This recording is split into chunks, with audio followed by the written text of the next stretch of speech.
오늘도 참으로 좋은 날입니다. 오늘은 11월 22일 토요일 주말입니다. 즐겁고 행복한 주말 되시기를 바랍니다. 그리고 또 큐티 하시는 모든 분들을 예수님의 이름으로 축복하고 사랑합니다. 오늘은 사도행전 28장 23절에서 31절 말씀을 통해서 하나님의 나라를 전파하며라는 제목으로 함께 묵상해 보도록 하겠습니다. 본문 요약을 이렇습니다. 바울은 복음을 듣고도 믿지 않는 유대인들에게 이사야의 말을 인용하며 마음이 우둔한 백성은 깨닫지 못하고 구원이 이방인에게로 보내어진 줄 알아야 한다고 말합니다.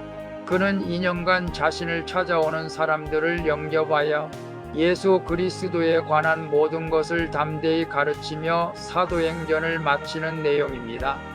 말씀이 거울로 내 신앙 점검하기 1번을 봅니다. 나는 예수님을 온전히 받아들입니까? 예수님에 대한 나의 고정관념은 무엇입니까? 23절에서 24절을 보면 바울은 자신이 익숙하는 집에서 아침부터 저녁까지 하나님 나라를 증언하며 예수님을 전합니다. 모세의 율법과 선지자의 말로 예수가 그리스도이심을 증거하는 것이죠.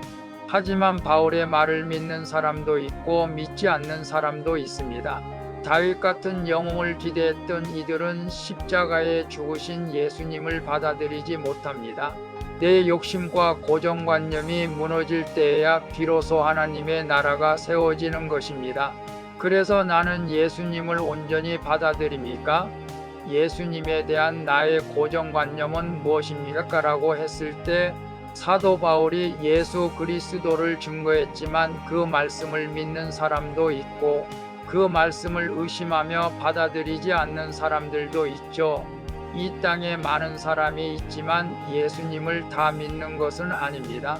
내가 예수 그리스도를 믿는 것이 중요한 것이죠. 오늘 저와 큐티 하시는 모든 분들은 과거에는 어떻게 살아왔는지는 모르지만 오늘은 예수 그리스도를 믿는 줄로 믿습니다. 과거에 저는 어떻게 사람이 하나님이 되느냐라는 고정관념 속에 예수님을 믿지 못한 때가 있었습니다. 그러나 예수를 믿을 때 나의 고정관념이나 편견이 다 어리석은 생각임을 깨달았습니다. 나의 구원의 소망이시고 부활의 소망이신 예수님을 온전히 믿는 믿음으로 오늘도 살아갈 수 있기를 바랍니다. 2번을 봅니다. 말씀을 들어도 여전히 내 생각에 갇혀 외면하고 있는 것은 무엇입니까? 25절에서 29절을 보면 바울은 복음을 거절하는 유대인들을 감정적으로 대응하지 않습니다. 그 대신 이사야 선지자의 말씀으로 이 상황을 해석합니다. 유대인의 완고함 때문에 구원이 이방인에게로 향하게 되었다는 것이죠.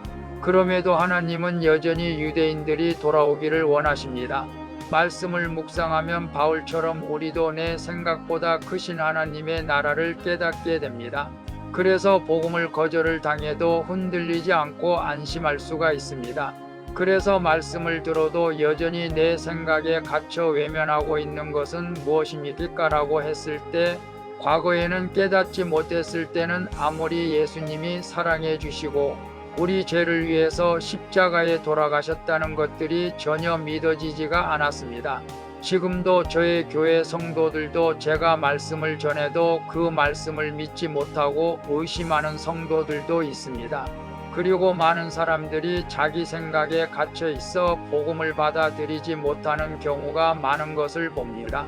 오늘 우리는 내 생각보다 하나님의 생각이 훨씬 더 크심을 믿고 하나님 말씀을 언제 믿고 순종하며 나아갈 때 하나님께서 가장 좋은 길로 우리를 인도해 주실 줄로 믿습니다. 3번을 봅니다. 내가 차별 없이 영접하여 예수 그리스도를 전해야 할 사람은 누구입니까? 30절에서 31절을 보면 바울은 자택 연금 상태에서 2년 동안 자신에게 찾아오는 사람들을 차별 없이 그들을 영접합니다.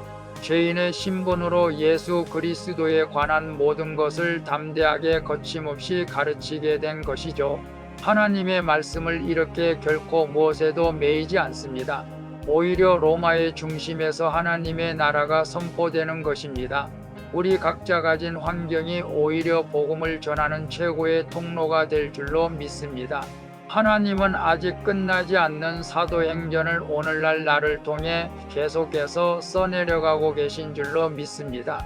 그래서 내가 차별 없이 영접하여 예수 그리스도를 전해야 할 사람은 누구입니까? 라고 했을 때 사도 바울이 자신의 집에 찾아온 사람들을 차별 없이 영접하여 복음을 전한 것처럼 우리 또한 내 주변 사람과 이웃 사람들, 직장 동료들에게 차별이 없이 그들에게 복음을 전해야 할 줄로 믿습니다. 그것이 하나님께서 기뻐하는 일이기 때문이죠. 기도하겠습니다. 주님, 마음이 우둔하여 하나님 나라를 거부하는 저를 긍휼히 여겨 주시옵소서. 이제 거절당하는 사건을 말씀으로 해석할 수 있는 지혜를 주시고 갇힌 환경이 복음을 전할 최고의 기회임을 믿게 해 주시옵소서. 주님, 저도 모든 사람을 차별 없이 영접하여 예수 그리스도를 담대히 전하게 해 주시옵소서. 나에게 성령을 부어주시는 예수 그리스도의 이름으로 기도합니다. 아멘. 오늘도 수고하셨습니다. 사랑합니다. 축복합니다. 샬롬.